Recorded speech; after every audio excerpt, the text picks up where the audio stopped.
Okay. അപ്പൊ നമ്മൾ നോക്കാനായിട്ട് പോകുന്നത് ചാപ്റ്റർ 5 ആണ്. ബ്രിട്ടീഷുകാർ നമ്മുടെ ഇന്ത്യയിൽ വന്നിട്ട് എന്തെല്ലാം കാര്യങ്ങൾ ഉണ്ടായി, അല്ലെങ്കിൽ എന്തെല്ലാം മാറ്റങ്ങളാണ് നമ്മുടെ സാമൂഹിക മേഖലയിലും സാംസ്കാരിക മേഖലയിലും വരുത്തിയിട്ടുള്ളത്. അതെല്ലാം ആയിട്ട് ബന്ധപ്പെട്ട ഒരു ചാപ്റ്ററാണ് ചാപ്റ്റർ 5 എന്ന് പറയുന്നത് കേട്ടോ. ഈ ചാപ്റ്ററിൽ 1757 തൊട്ട് 1857 ഈ ഒരു കാലയളവിൽ ഉണ്ടായ മാറ്റങ്ങളെ പറ്റിയിട്ടാണ് ഈ ചാപ്റ്ററിൽ മെയിൻ ആയിട്ട് പറയാനായിട്ടുള്ളത്. ഓക്കെ. അപ്പൊ ഒന്നാമത്തെ ക്വസ്റ്റ്യൻ ഇതാണ്: ബ്രിട്ടീഷുകാർ നമ്മുടെ ഇന്ത്യയിൽ എന്തിനു വേണ്ടിയിട്ടാണ് വന്നത് എന്നുള്ള കാര്യം. ബ്രിട്ടീഷുകാർ നമ്മുടെ ഇന്ത്യയിൽ വരാനുണ്ടായ രണ്ട് കാര്യങ്ങളാണ്. ഒന്നാമത്തെ കാര്യം എന്ന് വെച്ചാൽ ബ്രിട്ടീഷുകാരല്ല, ബ്രിട്ടനിൽ എന്താ റിസോഴ്സസ് ഇല്ല. അപ്പൊ റിസോഴ്സസ് വളരെ കുറവാണ്. അപ്പൊ എന്ത് ചെയ്യുക, ഇന്ത്യയിലേക്ക് വന്നിട്ട് ഇവിടെ നിന്ന് എന്ത് ചെയ്യുക, നമുക്ക് വേണ്ട അവർക്ക് വേണ്ട റിസോഴ്സസ് ഒക്കെ എന്ത് ചെയ്യുക, കളക്ട് ചെയ്ത് കൊണ്ടുപോവുക. രണ്ടാമത്തെ ഒരു ഉദ്ദേശം എന്താന്ന് വെച്ചാൽ അവര് നിർമ്മിക്കുന്ന സാധനങ്ങൾ എന്ത് ചെയ്യുക, ഇവിടെ വിറ്റഴിക്കുക. അപ്പൊ ഒന്നാമത്തെ ഉദ്ദേശം എന്തോന്നാണ്, ഇവിടെ നിന്ന് അസംസ്കൃത വസ്തുക്കൾ കയറ്റി അങ്ങോട്ട് കൊണ്ടുപോവുക. അതേപോലെ തന്നെ എന്താണ്, അവിടെ ഉണ്ടാക്കിയ സാധനങ്ങൾ എന്ത് ചെയ്യുക, ഇവിടെ കൊണ്ടുവന്ന് വിൽക്കുക. ഈ രണ്ട് ഉദ്ദേശമായിരുന്നു ബ്രിട്ടീഷുകാർക്ക് ഇന്ത്യയിൽ വരാനുണ്ടായ കാരണം എന്ന് പറയുന്നത്. ഒന്ന് നോക്കി വെച്ചേക്ക ഈ ക്വസ്റ്റ്യൻ. രണ്ടാമതായിട്ട് വരുന്ന ക്വസ്റ്റ്യൻ എന്താണെന്ന് ചോദിച്ചാൽ, ബ്രിട്ടീഷുകാരെ എങ്ങനെയാണ് നമ്മുടെ നാട്ടുരാജ്യങ്ങളുടെ അവരെ സാമ്രാജ്യത്തിനോട് കൂട്ടിച്ചേർത്തത്. അപ്പം ബ്രിട്ടീഷുകാര് എങ്ങനെയാണ് നമ്മുടെ നാട്ടുരാജ്യങ്ങളെ അവരുടെ നാട്ടുരാജ്യങ്ങളോട് കൂട്ടിച്ചേർത്തത് എന്നാണ് നമ്മുടെ ക്വസ്റ്റ്യനിൽ വരുന്നത് കേട്ടോ. അപ്പം എങ്ങനെയാണ് നമ്മുടെ നാട്ടുരാജ്യങ്ങളെ അവരിലേക്ക് കൂട്ടിച്ചേർത്തതെന്ന് വെച്ചാൽ ഇവർ രണ്ട് വഴികളാണ് യൂസ് ചെയ്തത്. ഒന്നാമെന്ന് വെച്ചാൽ ദത്ത് അവകാശ നിരോധന നിയമവും, രണ്ടാമത് വരുന്നത് സൈനിക സഹായ വ്യവസ്ഥയും. അപ്പോൾ ദത്ത് അവകാശ നിരോധന നിയമവും സൈനിക സഹായ വ്യവസ്ഥയും, ഈ രണ്ട് വ്യവസ്ഥ പ്രകാരമാണ് എന്ത് ചെയ്തത്, നാട്ടുരാജ്യങ്ങളെ ബ്രിട്ടീഷുകാരുടെ കീഴിലേക്ക് അവര് കൊണ്ടുവന്നത്. ഒന്നാമത് വരുന്നതാണ് നമ്മുടെ ദത്ത് അവകാശ നിരോധന നിയമം. എന്ന് വെച്ച് കഴിഞ്ഞാല് പിന്തുടർച്ച അവകാശികൾ ഇല്ലാത്ത പക്ഷം എന്ത് ചെയ്യുക, ആ രാജാവ് മരിച്ചതിന് ശേഷം ഭരിക്കുന്നത് ആരായിരിക്കും, ബ്രിട്ടീഷുകാരായിരിക്കും. അപ്പോൾ ഒരു രാജാവിനും രാജ്ഞിക്കും കുട്ടികളൊന്നും ഇല്ലാതിരിക്കുന്ന പക്ഷം എന്ത് ചെയ്യുക, അനന്തരാവകാശം ഇല്ലാത്ത പക്ഷം ആ ഒരു രാജ്യം ആരുടെ കയ്യിലേക്ക് പോകും, ബ്രിട്ടീഷുകാരുടെ കയ്യിലേക്ക് പോകും. അങ്ങനെ ബ്രിട്ടീഷുകാർ പിടിച്ച രാജ്യങ്ങളാണ് നമ്മുടെ ഝാൻസി, ഔദ്, സത്താറ, സംബൽപൂർ, അങ്ങനെയുള്ള കുറേ സ്ഥലങ്ങൾ എന്ത് ചെയ്തു, ബ്രിട്ടീഷുകാർ ഈ ഒരു ദത്തവകാശ നിരോധന നിയമം കൊണ്ടുവന്നിട്ട് പിടിച്ചടക്കിയിട്ടുണ്ട്. രണ്ടാമത് അവർ കൊണ്ടുവന്ന വേറൊരു വ്യവസ്ഥയാണ് സൈനിക സഹായ വ്യവസ്ഥ എന്ന് പറയുന്നത്. നമുക്കറിയാം നമ്മുടെ നാട്ടുരാജ്യക്കാർക്കിടയിൽ എപ്പോഴും അങ്ങോട്ടും ഇങ്ങോട്ടും അടിയും ബഹളവും അക്രമവുമാണ്. ഇവർക്കിടയിൽ ഒരു സ്നേഹവും അങ്ങനെ ഒന്നുമില്ല. എപ്പോഴും ഒരു കാര്യമില്ലാണ്ട് അങ്ങോട്ടും ഇങ്ങോട്ടും എപ്പോഴും അടിയും കാര്യങ്ങളൊക്കെ ആയിരിക്കും നടക്കുന്നത്. അപ്പം ഈ സൈനിക സഹായ വ്യവസ്ഥ പ്രകാരം എന്ത് ചെയ്യും, നമ്മുടെ ഒരു രാജ്യത്തിലെ രാജ്യത്തിലെ രാജാവ് അടുത്തൊരു രാജ്യത്തിലെ രാജാവുമായിട്ട് ആക്രമിക്കുന്ന സമയത്ത് നമ്മുടെ രാജ്യത്തിൽ എന്തില്ല, സൈന്യം ഇല്ലാത്തുണ്ടെങ്കിൽ നമ്മൾ നേരെ ബ്രിട്ടീഷുകാരുടെ അടുത്ത് പറഞ്ഞാൽ അവരെന്ത് ചെയ്യും, നമുക്ക് വേണ്ട സൈന്യം തരും. പക്ഷെ ബ്രിട്ടീഷുകാർക്ക് അതിലൊരു ബെനിഫിറ്റ് ഉണ്ട്. രാജാവ് എന്ത് തരുന്നുണ്ട്, ഈ ഒരു സൈന്യത്തെ പരിചരിക്കാൻ ആവശ്യമായിട്ടുള്ള കാര്യങ്ങളൊക്കെ ബ്രിട്ടീഷുകാർക്ക് കൊടുക്കുന്നുണ്ട്. സൈന്യത്തിന്റെ മുഴുവൻ ചെലവും ആര് വഹിക്കുന്നുണ്ട്, നമ്മുടെ രാജാവ് വഹിക്കുന്നുണ്ട്. അങ്ങനെ ക്രമേണ ക്രമേണ ക്രമേണ രാജാവിന്റെ ഖജനാവിൽ പൈസ കാലിയാവും. ബ്രിട്ടീഷുകാർക്ക് ഇങ്ങനെ മാസം തോറും ഇങ്ങനെ കൊടുക്കണം, കപ്പം കൊടുക്കണമെന്നുണ്ട്. കൊടുക്കാതെ വരുമ്പോൾ എന്ത് ചെയ്യുന്നുണ്ട്, ബ്രിട്ടീഷുകാർ ആ രാജ്യത്തെ പിടിച്ചടക്കുകയാണ് ചെയ്യുന്നത്. അപ്പോൾ സൈനിക സഹായ വ്യവസ്ഥ വഴിയും അതേപോലെ തന്നെ ദത്തവകാശ നിയമം വഴിയാണ് നമ്മുടെ ചെറിയ ചെറിയ നാട്ടുരാജ്യങ്ങളെ ആര് പിടിച്ചടക്കിയത്, ബ്രിട്ടീഷുകാർ പിടിച്ചടക്കിയത്. ഇത് ഇമ്പോർട്ടന്റ് ആണ്, നോക്കി വെച്ചേക്കാം. പിന്നെ അടുത്ത് വന്ന മൂന്നാമത്തെ ഒരു ക്വസ്റ്റ്യൻ ആണ്, ബ്രിട്ടീഷുകാര് നമ്മുടെ കുറെ നികുതി സമ്പ്രദായങ്ങൾ നമ്മുടെ ഇന്ത്യയിൽ കൊണ്ടുവന്നിട്ടുണ്ട്. ആ നികുതി സമ്പ്രദായങ്ങൾ എന്തെല്ലാമാണ്, അതുമായി ബന്ധപ്പെട്ടാണ് നമുക്ക് ഇനി അടുത്ത് നോക്കാനായിട്ടുള്ളത്. അപ്പം അങ്ങനെയുള്ള നികുതി സമ്പ്രദായങ്ങൾ കർഷകരെ എങ്ങനെയെല്ലാം ബാധിച്ചു, അതൊക്കെയാണ് ക്വസ്റ്റ്യനിൽ വരുന്നത്. അപ്പൊ ബ്രിട്ടീഷുകാർ ഏതൊക്കെ നികുതിയാണ് കൊണ്ടുവന്നത്, ആ നികുതി എങ്ങനെയൊക്കെയാണ് കർഷകരെ ബാധിച്ചത് എന്നുള്ള കാര്യമാണ് നോക്കാനായിട്ടുള്ളത്.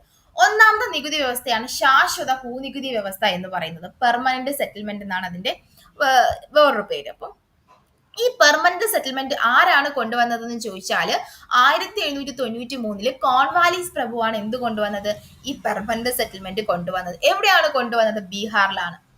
ഒന്നുമില്ല, നമ്മുടെ ബ്രിട്ടീഷുകാർ എന്ത് ചെയ്യും, ബ്രിട്ടീഷുകാർ ഒരു സെമീന്ദാർ അല്ലെങ്കിൽ ഒരു ജമീന്ദാർ. ആരാണ് ഈ സെമീന്ദാർ ജമീന്ദാർ എന്ന് ചോദിച്ചു കഴിഞ്ഞാൽ ഇവന്മാരെന്ന് പറയുന്നത് നമ്മുടെ മിഡിൽ മാൻ ആണ്. അതായത് ബ്രിട്ടീഷുകാർക്ക് നമ്മുടെ ഇവിടെയുള്ള ഇന്ത്യക്കാരോട് സംസാരിക്കാനായിട്ട് ഒരു ആള് വേണം, അതായത് നടുക്ക് നിന്ന് സംസാരിക്കാനായിട്ട് ഒരാള് വേണം. കാരണം ബ്രിട്ടീഷുകാർക്ക് നമ്മുടെ ഭാഷ വഴങ്ങത്തില്ല, നമുക്ക് ബ്രിട്ടീഷുകാരുടെ ഭാഷയും വഴങ്ങത്തില്ല. അങ്ങനെ നമുക്കിടയിൽ നിന്ന് സംസാരിക്കാനായിട്ട് ഇടയ്ക്ക് നിൽക്കുന്ന ആളെയാണ് നമ്മൾ എന്ന് പറയുന്നത് സെമീന്ദാർ ഓർ ജമീന്ദാർ എന്നൊക്കെ പറയുന്നത്. അപ്പം അങ്ങനെയുള്ള സെമീന്ദാർക്ക് എന്ത് ചെയ്യുന്നുണ്ട്, ബ്രിട്ടീഷുകാർ കുറച്ച് ഭൂമി കൊടുക്കുകയാണ്. എന്നിട്ട് പറഞ്ഞു, ഈ ഭൂമി നിങ്ങൾ കുറച്ച് കർഷകർക്ക് കൊടുത്തിട്ട് കൃഷി ചെയ്യിപ്പിക്കണം. കൃഷി ചെയ്യിപ്പിച്ച് ഇതിൽ ഒരു 89% ലാഭം എനിക്കും 11% നിങ്ങളും എടുത്തോ. ആ ഒരു രീതിയിൽ വേണം നിങ്ങൾ എന്ത് ചെയ്യുക, കർഷകരെ കൊണ്ട് കൃഷി ചെയ്യിക്കാനായിട്ടുള്ളത് എന്ന് പറഞ്ഞ് കൊടുക്കുകയാണ്. പക്ഷെ എന്നിട്ട് പറയാണ് ഈ 89% ഞങ്ങൾക്ക് കറക്റ്റ് മാസം തോറും ട്രഷറിയിൽ കിട്ടണം, കിട്ടാത്ത പക്ഷം നിങ്ങളെ മാറ്റി ഞങ്ങൾ വേറൊരാളെ ആക്കും എന്നൊരു കണ്ടീഷനിൽ എന്ത് ചെയ്യാണ്, സെമീന്ദാർക്ക് ഭൂമിയും കൊടുത്ത് പറഞ്ഞു വിടുകയാണ് ചെയ്യുന്നത്. അപ്പം ഈ സെമീന്ദാർ വന്ന് ചില ഭൂമിയിൽ നല്ല വിളവായിരിക്കും. അപ്പൊ ബ്രിട്ടീഷുകാർക്ക് 89% കൂടുതൽ കിട്ടിക്കഴിഞ്ഞാൽ കൂടുതലും ഈ സെമീന്ദാസ് എടുത്തിട്ട് കുറച്ച് മാത്രം ബ്രിട്ടീഷുകാർക്ക് കൊടുക്കും. അങ്ങനത്തെ ഒരു പരിപാടി ആയിരുന്നു ഈ ഒരു പെർമനന്റ് സെറ്റിൽമെന്റ് പരാജയപ്പെടാനായിട്ടുള്ള കാര്യം എന്ന് പറയുന്നത്. അപ്പം എന്താണ് പെർമനന്റ് സെറ്റിൽമെന്റ് എന്ന് ചോദിച്ചാൽ 1793 കോൺവാലിസ് പ്രഭു ബീഹാറിൽ കൊണ്ടുവന്ന ഒരു നികുതിയാണ്. ഈ നികുതി എന്താ പറയുന്നതെന്ന് ചോദിച്ചാൽ നമ്മുടെ ബ്രിട്ടീഷുകാർ എന്ത് ചെയ്യുന്നുണ്ട്, താൽക്കാലികമായിട്ട് ഒരു സെമീന്ദാര് അല്ലെങ്കിൽ ഒരു ഇടനിലക്കാരനെ അവിടെ അപ്പോയിന്റ്മെന്റ് ചെയ്തിട്ട് ഈ ഇടനിലക്കാരന് എന്ത് ചെയ്യും, കുറച്ച് ഭൂമി കൊടുക്കും. നിങ്ങൾ ഈ ഭൂമിയിൽ കൃഷി ചെയ്തിട്ട് 89% ഞങ്ങൾക്കും 11% നിങ്ങളും എടുത്തോ എന്ന് പറഞ്ഞ ഒരു വ്യവസ്ഥയിലാണ് കൊടുക്കുന്നത്. അപ്പം ഈ 89% എന്തെങ്കിലും കുറയുന്നുണ്ടെങ്കിൽ ഈ സെമീന്ദാറിനെ മാറ്റി വേറൊരു സെമീന്ദാറിനെ അവിടെ വയ്ക്കും. അപ്പൊ ആ ഒരു ഇതിനെയാണ് നമ്മൾ എന്ന് പറയുന്നത് ശാശ്വത ഭൂനികുതി വ്യവസ്ഥ എന്ന് പറയുന്നത്. ഇതെന്ന് വെച്ചാൽ കുറെ കഴിയുമ്പോൾ എന്താണ്, ഈ സെമീന്ദാർമാര് യഥാർത്ഥ ഓണറായി മാറുകയാണ് ചെയ്യുന്നത് ആ ഭൂമിയിൽ. കർഷകരുടെ അവസ്ഥ വളരെയധികം ദയനീയമായിരുന്നു. ഇതിനെയാണ് നമ്മൾ ശാശ്വത ഭൂനികുതി വ്യവസ്ഥ എന്ന് പറയുന്നത്. രണ്ടാമത് വരുന്ന ഒരു ഭൂനികുതി വ്യവസ്ഥയാണ് മഹൽവാരി സിസ്റ്റം എന്ന് പറയുന്നത്. അപ്പം ഈ മഹൽവാരി സിസ്റ്റം കൊണ്ടുവന്നത് 1822 മധ്യ ഇന്ത്യ, പഞ്ചാബ് അവിടെയൊക്കെയാണ് ഈ മഹൽവാരി സമ്പ്രദായം കൊണ്ടുവന്നത്. ഈ സമ്പ്രദായത്തിന്റെ പ്രത്യേകത എന്താണെന്ന് ചോദിച്ചാൽ നമ്മുടെ പെർമനന്റ് സെറ്റിൽമെന്റ് ഉണ്ടല്ലോ, അതിൽ കുറെ ഇത് വന്നിട്ടുണ്ടായിരുന്നു, അതിൽ കുറെ പരാജയം പറ്റിയിട്ടുണ്ടായിരുന്നു. കാരണം ചില ഭൂമികളിൽ നല്ല വിളവ് കിട്ടും. നല്ല വിളവ് കിട്ടുമ്പോൾ കർഷകർക്കും കിട്ടൂല, ബ്രിട്ടീഷുകാർക്കും കിട്ടൂല, ഈ സെമീന്ദാർമാരാണ് ആ വിളവ് മൊത്തം എടുക്കുന്നത്. അപ്പം അത് മനസ്സിലാക്കിയത് കൊണ്ട് കൊണ്ടുവന്ന ഒരു സിസ്റ്റമാണ് മഹൽവാരി സിസ്റ്റം. ഈ സിസ്റ്റം പ്രകാരം ഒരു സ്ഥലത്ത് അല്ലെങ്കിൽ ഒരു പ്രദേശത്തിലെ ഭൂമി മൊത്തത്തെ അളന്നിട്ട് എത്രത്തോളം ഉൽപാദനം നടക്കുന്നുണ്ടോ ആ ഉൽപാദനത്തിന്റെ അടിസ്ഥാനത്തിലായിരിക്കും നികുതി നിശ്ചയിക്കുന്നത്. ഇപ്പൊ ചിലയിടത്ത് എന്താണ്, ഒത്തിരി കിട്ടാണെന്നുണ്ടെങ്കിൽ അത്രയും ആർക്ക് വേണം, ബ്രിട്ടീഷുകാർക്ക് വേണം. അതേപോലെ കുറയാണെങ്കിൽ ഒരു കുറഞ്ഞ എമൗണ്ട്. അപ്പം ഒരു പ്രദേശത്തിന്റെ ഭൂമിയുടെയും അതേപോലെ തന്നെ ഉൽപാദനത്തിന്റെയും അളവിലാണ് എന്ത് ചെയ്യുന്നത്, ഇവിടെ നികുതി കണക്കാക്കുന്നത്. അതിനെയാണ് നമ്മൾ മഹൽവാരി സമ്പ്രദായം എന്ന് പറയുന്നത്. പിന്നെ അടുത്ത് വന്ന വേറൊരു സമ്പ്രദായമാണ് റേത്ത് വാരി സിസ്റ്റം എന്ന് പറയുന്നത്. അപ്പം റേത്ത് വാരി സിസ്റ്റം എന്താണെന്ന് ചോദിച്ചാൽ 19ാം നൂറ്റാണ്ടിലാണ് ഈ റേത്ത് വാരി സിസ്റ്റം എന്ന് പറഞ്ഞ സിസ്റ്റം ഇൻട്രൊഡ്യൂസ് ചെയ്തത്. എവിടെയാണ് കൊണ്ടുവന്നതെന്ന് ചോദിച്ചാൽ ബോംബെ, മദ്രാസ് തുടങ്ങിയ സ്ഥലങ്ങളിലാണ് ഈ റേത്ത് വാരി സിസ്റ്റം എന്ന് പറഞ്ഞ സമ്പ്രദായം കൊണ്ടുവന്നത്. റേത്ത് വാരി സിസ്റ്റത്തിന്റെ പ്രത്യേകത എന്താണെന്ന് ചോദിച്ചാൽ ഈ സെമീന്ദാർ അല്ലെങ്കിൽ ജമീന്ദാർ നടുക്ക് നിൽക്കാൻ ആരുമില്ല, കർഷകരും ബ്രിട്ടീഷുകാരും നേരിട്ടാണ് നികുതി അടയ്ക്കാനുള്ളത്. ഇതിനെയാണ് റേത്ത് വാരി സിസ്റ്റം എന്ന് പറയുന്നത്. ഇതുവഴി എന്ത് ചെയ്യാൻ പറ്റും, ഈ സെമീന്ദാർക്ക് ബ്രിട്ടീഷുകാർ കൊടുക്കുന്ന പൈസ ആറിലേക്ക് പോകുന്നുണ്ട്, കർഷകരിലേക്ക് പോകുന്നുണ്ട്. കർഷകർക്ക് കുറച്ചും കൂടി ഫ്രീ ആവാൻ പറ്റുന്നു, നടുക്കൊരു ഇടനിലക്കാരനില്ലാതെ അവർക്ക് കുറച്ചും കൂടി ഫ്രീ ആവാനായിട്ട് പറ്റും ഈ റേത്ത് വാരി എന്ന് പറഞ്ഞ സമ്പ്രദായത്തിൽ. അപ്പം ഈ 3 സിസ്റ്റം കൊണ്ടുവന്നതും ഭൂനികുതി വ്യവസ്ഥയുമായി കൊണ്ടുവന്ന സിസ്റ്റമാണ്. പക്ഷെ ഈ 3 സിസ്റ്റം അട്ടർ ഫ്ലോപ്പ് ആയിരുന്നു. കാരണം എന്ന് വെച്ചാൽ കർഷകരുടെ അവസ്ഥ, കർഷകർക്ക് വേണ്ടി കൊണ്ടുവന്നതാണ്, കർഷകർക്ക് ഒന്നും കിട്ടിയിട്ടില്ല ഇതിൽ നിന്നും. അവരുടെ അവസ്ഥ വീണ്ടും വീണ്ടും എന്താണ്, ദയനീയം ആയിക്കൊണ്ടിരിക്കുകയാണ് ചെയ്യുന്നത്. ഓക്കെ, ഇത്രയും കാര്യങ്ങളാണ് ബ്രിട്ടീഷുകാർ നമ്മുടെ ഇന്ത്യയിൽ കൊണ്ടുവന്ന പ്രധാനപ്പെട്ട ഭൂനികുതി വ്യവസ്ഥ എന്ന് പറയുന്നത്. ഇത് നിങ്ങൾക്ക് 1 വേർഡ് ക്വസ്റ്റ്യൻസ് ആയിട്ട് ചോദിക്കാൻ ചാൻസ് ഉണ്ട്. ഇനി നമുക്ക് നോക്കാനായിട്ടുള്ളത് കുറച്ച് യുദ്ധങ്ങളാണ്. 2 യുദ്ധങ്ങളെ പറ്റിയിട്ടാണ് നമുക്ക് നോക്കാനായിട്ടുള്ളത്. ബാറ്റിൽ ഓഫ് പ്ലാസിയും അതേപോലെ തന്നെ ബാറ്റിൽ ഓഫ് ബക്സർ.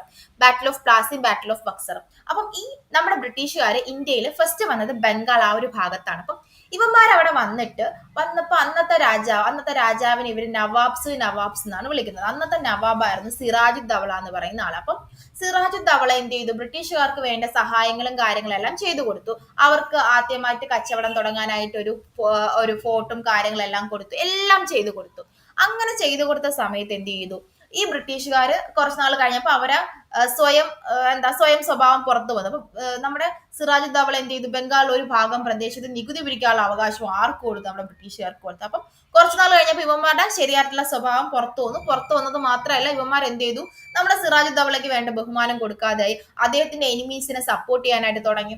അങ്ങനെ വന്നപ്പോൾ സിറാജുദ്ദൗളയ്ക്ക് എന്ത് ചെയ്തു, ഇവരുടെ അടുത്തുള്ള ആ ഒരു താല്പര്യം കുറഞ്ഞു. അയാൾ പറഞ്ഞു, ഇനി മുതൽ നിങ്ങൾ നികുതി പിരിക്കേണ്ട, അത് ഞാൻ പിൻവലിച്ചിരിക്കുകയാണ്. അത് കേട്ടപ്പോൾ എന്താണ്, ബ്രിട്ടീഷുകാർക്ക് പറ്റത്തില്ല, അവർക്ക് നികുതി പിരിക്കണം.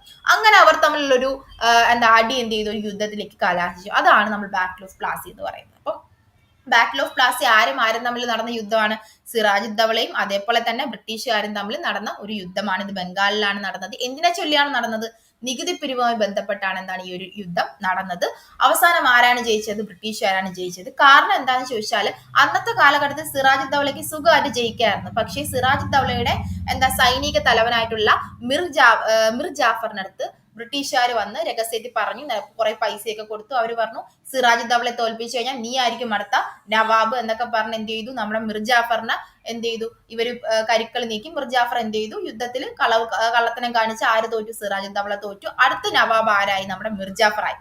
എന്നിട്ട് മിർജാഫർ ആയപ്പോൾ ബ്രിട്ടീഷുകാർക്ക് വേണ്ടത് ഒരു പപ്പറ്റാണ്, അല്ലെങ്കിൽ ഒരു എന്താ പ്രതിമ, രാജാവ് എന്ന് പറഞ്ഞ ഒരാൾ ഇരിക്കണം, പക്ഷെ ഭരണം മുഴുവനും ആരുടെ കയ്യിൽ വേണം, നമ്മുടെ ബ്രിട്ടീഷുകാരുടെ കയ്യിൽ വേണം. ഇതാണ് അവർ ആഗ്രഹിച്ചത്. അപ്പം മിർജാഫറിനെ അങ്ങനെ ഒരു എന്താ മരപ്പാവയെ പോലെ അവിടെ ഇരുത്താൻ നോക്കിയപ്പോൾ മിർജാഫർ അത് സമ്മതിച്ചില്ല. മിർജാഫർ സമ്മതിക്കാത്ത പക്ഷെ എന്ത് ചെയ്തു, മിർജാഫറിനെ മാറ്റിയിട്ട് മിർ കാസിം എന്ന് പറഞ്ഞ അയാളുടെ ഒരു സൈനിക തലവനെ വീണ്ടും എന്താണ് ഇവർ കൊണ്ടുവന്നത്. അയാളെ കൊണ്ടുവന്നപ്പോ എന്ത് ചെയ്തു, അയാളും ഈ ബ്രിട്ടീഷുകാരുമായിട്ട് അത്രയ്ക്ക് നല്ല രീതിയിലല്ലായിരുന്നു പോയത്. നികുതിയുടെ കാര്യത്തിൽ അവർ തമ്മിൽ വലിയ താല്പര്യവും കാര്യങ്ങളായിരിക്കും. നികുതിയുടെ കാര്യം വന്നപ്പോ എന്ത് ചെയ്തു, മിർ കാസിമും അതേപോലെ തന്നെ ബ്രിട്ടീഷുകാരും തമ്മിൽ തെറ്റി. അങ്ങനെ ഉണ്ടായ യുദ്ധമാണ് ബക്സർ എന്ന് പറയുന്നത്. അപ്പം ബക്സർ യുദ്ധം ആരുമായി തമ്മിലാണെന്ന് ചോദിച്ചാൽ ബ്രിട്ടീഷുകാരും മിർ കാസിമുമായിട്ടായിരുന്നു ബക്സർ എന്ന് പറഞ്ഞ യുദ്ധം നടന്നത്. ഈ പേര് വരാൻ കാരണം ബക്സർ എന്ന് പറഞ്ഞ നദിയുടെ തീരത്താണ് ഈ യുദ്ധം നടന്നത്. ഈ യുദ്ധത്തിൽ ആരായിരിക്കും വിജയിക്കുന്നത്, ബ്രിട്ടീഷുകാരായിരിക്കും.